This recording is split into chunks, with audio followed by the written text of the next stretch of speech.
Well, I had the dog for a long time, and as I told you earlier, I was washed out of my house on the Cedar River, and I lived down there, and the dog was quite comfortable down there. And then we had to move here, and this was kind of a transition for her there to move here because she was used to running and being loose a lot and so forth there. And then when we came here, we couldn't let her run loose because the town had, the dog just can't run loose in town. But so it was but she seemed to be getting along pretty good. And then I developed this cancer illness, and through the help of Iowa City Hospice, it was difficult for me to take care of the dog. I couldn't walk her in the mornings anymore, and it was hard for me and hard for us to take care of her. So I asked Sarah about it, and she found somebody that was just spectacular. I mean, she found a home for her that is unbelievable. Pets obviously are important to you. Oh, yes, yes. I said if you couldn't, I didn't want to take her to the pound. That's where I got her. And I really didn't want to take her back to the pound. And it was getting very, very, very difficult. And I'm so happy because, to get the dog a really good home was very important to me.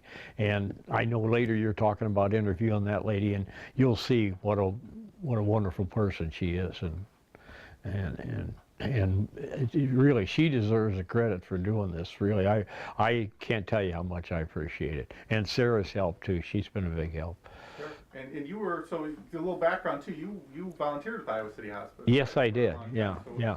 Talk about that organization. I mean, what brought you into it? Back in 2006? Well, I didn't volunteer thinking that I was going to use them, and I did volunteer for them, and it was very. I really enjoyed volunteering. You meet a lot of interesting people. I was just more or less a volunteer that came to visit people, and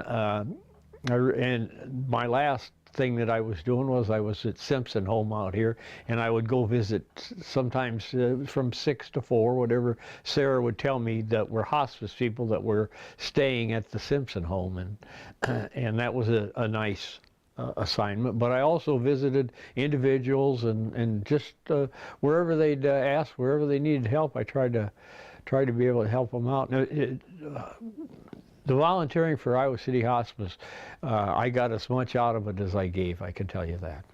Sure. So there was a good opportunity to just meet with people who wanted to do right, yeah, exactly. And people who genuinely needed help. There was a man that lived up here, I think near Bennett, or anyway, I visited him. He was a farmer, and his wife liked to go play cards on one afternoon a week, and I would go up there, and she didn't want to leave him alone when she was playing cards. So it was a nice visit, and they both got something out of it. So sure, and it sounds like you did too. You got a chance. Yeah, exactly. Yeah, kind of, yeah, very interesting man.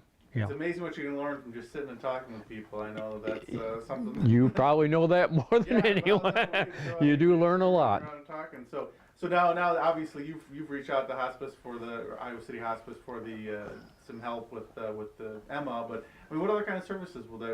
Oh yeah, well they send a nurse here once a week to check out my vitals and see if there's anything I need for dressings or that sort of thing. They're very helpful. And they send people in to visit. There was a girl here last Sunday came and visited for about an hour, and they have a minister, I guess you call him.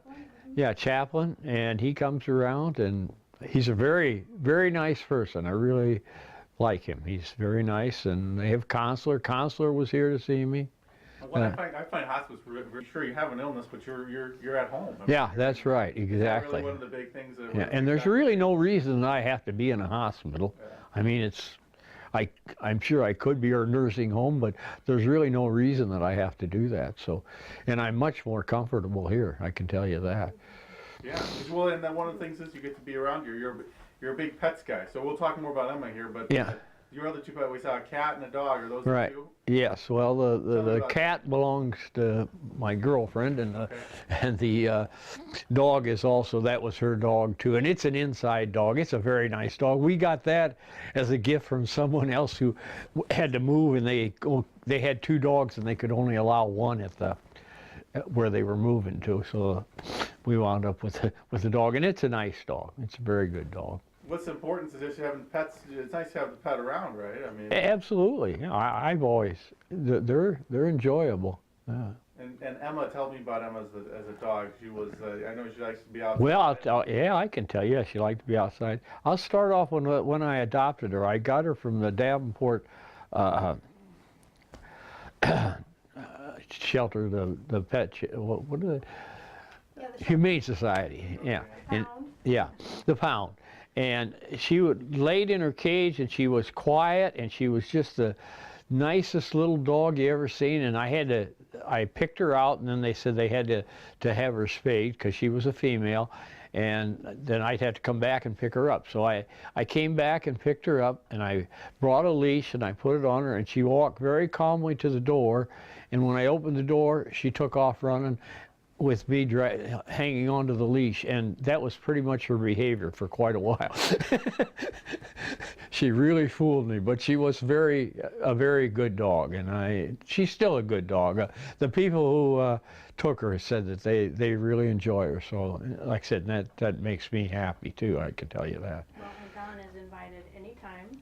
Yes, they've told me I could come up, and with our Iowa weather being what it is, well, we're not getting out a whole lot. I make my appointments up at Iowa City, and it's there and back, and that's about it lately. I haven't been able, but when springtime gets here, I'm sure I will take them up on that offer. Good deal. And then, so 13 years then, about? Yeah, that I had the dog, yeah. And so she was obviously. Is it? You know how reassuring is it for you to know that she is in good hands? Well, it's very reassuring, and I was very lucky to be able to find somebody like that. I mean, as Joe, that's my companion here, and she said that, you'll never find a place for that dog, because it's just a dog. It's not a good breed or anything. I don't even know what kind of a dog it is, but it's a good dog, but people don't know that. And she said, and she's old, but the lady that got her, she has a dog that's 13 too, and so they make a good pair. And like I said, sometimes you got to pray a little bit. Well, and you seem to make a kind of a responsible decision. Yeah. And that's one of the things you got to do with dogs. People say to me, I live in an apartment by myself. They say, well, you wish you get a dog. I can't get a dog. That's just something it would be irresponsible on my behalf. Some people would say, I want to have that dog with me, all that up to the very end. And that's something you didn't. Talk a little bit why you didn't make that. Why you made well, like I said, I just felt like I was letting the dog down. It was hard to take care of her. She really liked she liked to walk in the morning. I always did I took her out treats in the morning, and we had a relationship, you might say, and I wasn't holding up my end of that. That's the way I felt. I really did, and like I said, I'm really happy with the way the situation turned out. And that's, sometimes you have to give things up. I mean, for the betterment of everybody. So. And they call it the peace of mind. I mean, Yeah, there you go. There you go. Peace of mind now. Yeah, yes, I do. Very much. Knowing that, so you feel pretty good about. Yes, I do. Like I said, it couldn't have turned out better than it did. I mean, it really did. I didn't, and it relatively quickly. It wasn't. I told Sarah about the problem, and that I'd like to see if I could do something. And well, it couldn't have been more than 2 or 3 weeks, could it? At the very most. Even though you have a great deal of peace of mind, it's. Yeah. Oh, yeah. Well, and then the situation, the way it is, the lady is so gracious as to say that anytime I want to come up and see it, if the weather gets better, I'm sure I will take her up on that. I might, take her up. And the lady is a pilot, and so sometimes she's away, and I might even be able to go up there and walk it occasionally, depending on what happens with me. I'm going to kind of I don't, my future isn't too planned right now. Well, and I don't want to dwell on that at all, but just for a little bit of background information, when did you first become ill? When did you know you were having? Oh, I had the surgery the 9th of September, and then I really didn't realize the seriousness of my condition until sometime after that. I don't know exactly when, but I not only have cancer here in my lymph nodes, but I got it in my lungs, and they're not sure where else, and so I'm getting chemotherapy now, and that seems to be helping me, quite honestly. So you seem very active, and you're very I'm doing fairly good, yeah. You know, I can't complain. And it must help to be at home. Like I said, I mean, we already hit this before, but it must help to be at home. Oh yeah, it is. It definitely is. And you know, as long as you can get along and do a little bit for yourself, it's frustrating. I'm going to tell you that I can't do the things that I used to. You know, I used to mow the grass and do. I still was active. Now I make the bed, and it's a tiring operation. So, and you know, it's just that you miss. You hate to say that, but you actually miss doing the things that like that.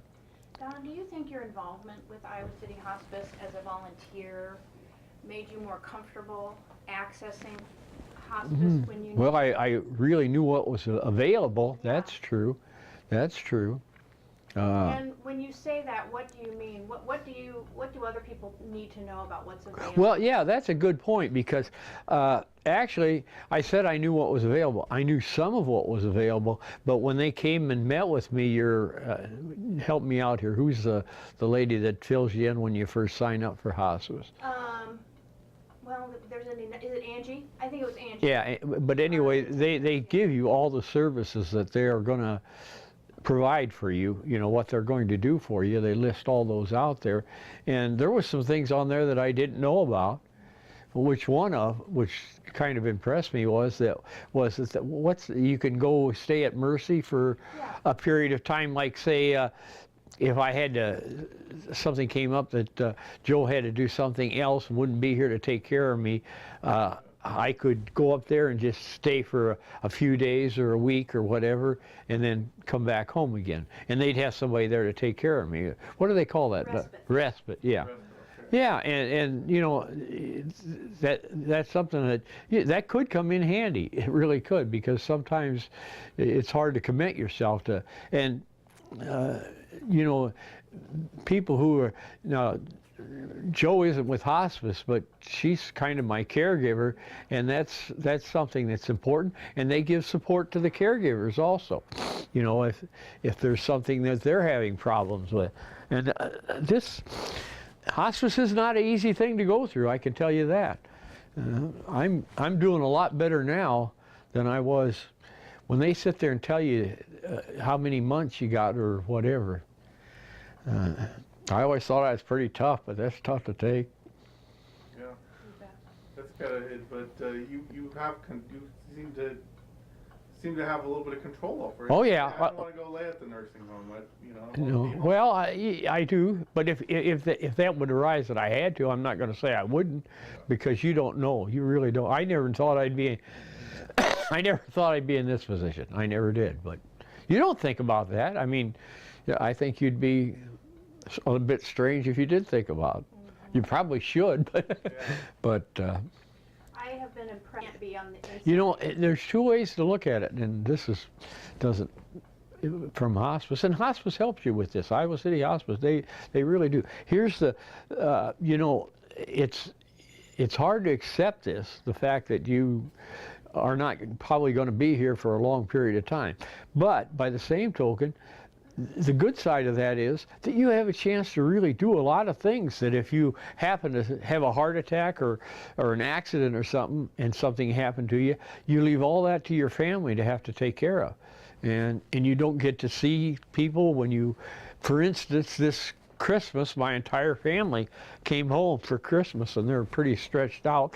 One's in California, one's in London, one's in Boston, and then 2 more are here, but it was really nice to get together and have the family as a whole get together at Christmas. And if something had happened to me on it like that, that would have never happened. That's Greg.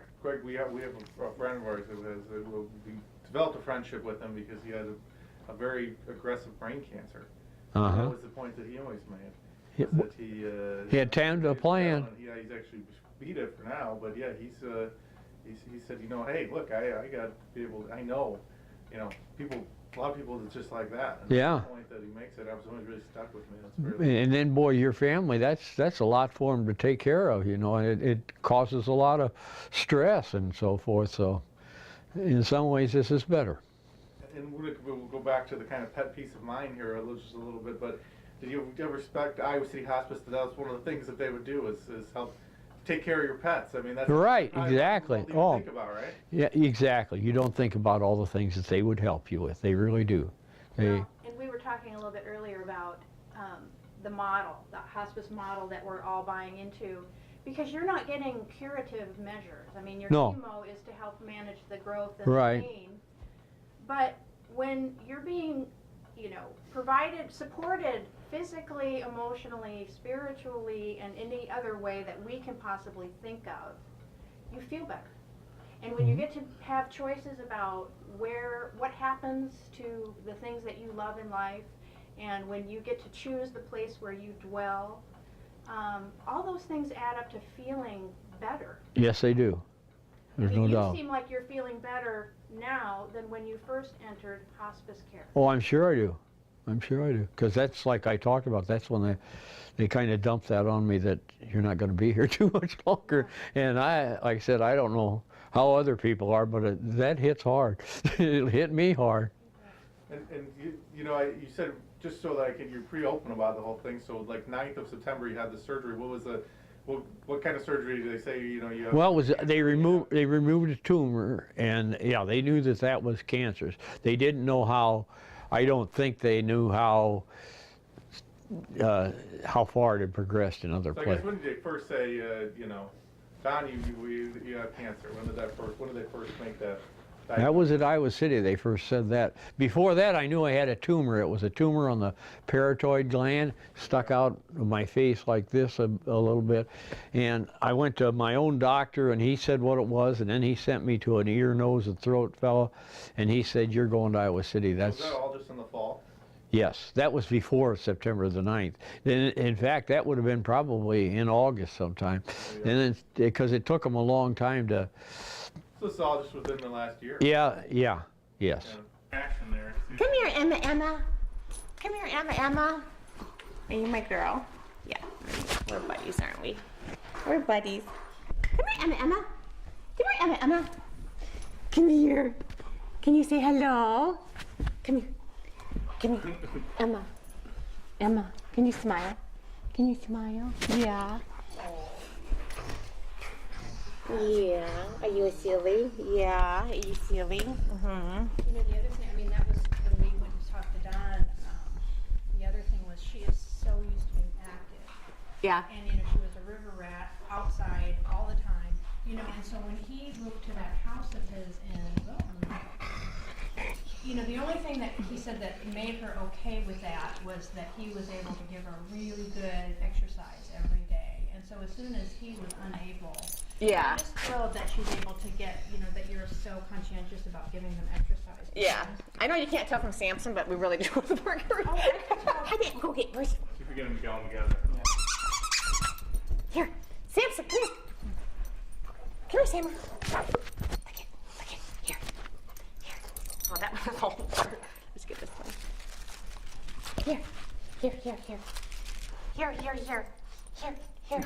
Here. They're not quite sure about the tug of war thing yet. I try to get them to play tug of war, but they're like, not sure if that's going to work. Yeah, oh, there it is. Now, Wiley is just loving us to see those dogs. how do they, when you go to the dog park, do they just hop right in the car? Yeah, Samson always has rode in the back of the Tahoe. She jumps in the back. I cannot get Emma to jump in the back of the Tahoe, and I don't think she's ever going to. I've tried to work with her. Emma, sit. So how does she get So she sits, I have a blanket on the back seat. So she jumps in, she sits on the back seat, and then she jumps in the back like she always has. And she, at first she'd want to crawl in the front seat, so I kind of just tied her. Here. Absolutely. Talk about, yeah.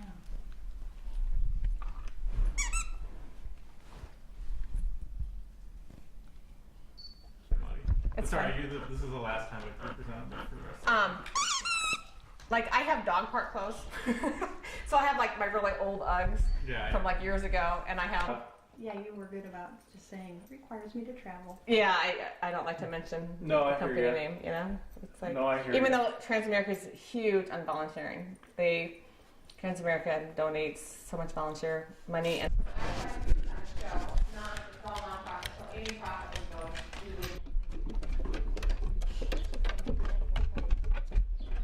it's unrevealed now that the snow's melted, that she never took it to the dumpster. She had that in her bedroom. You wanna know what's gross that the snow's melted?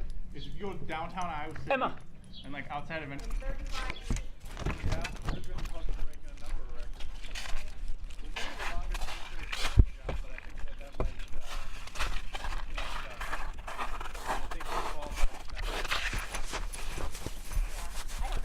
they had to get out because the place was contaminated with meth, and so all their possessions have been in there. No one has been allowed back in over a year, and so like all of their stuff's in there.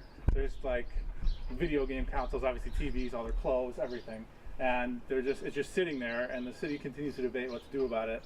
No one's allowed to go in.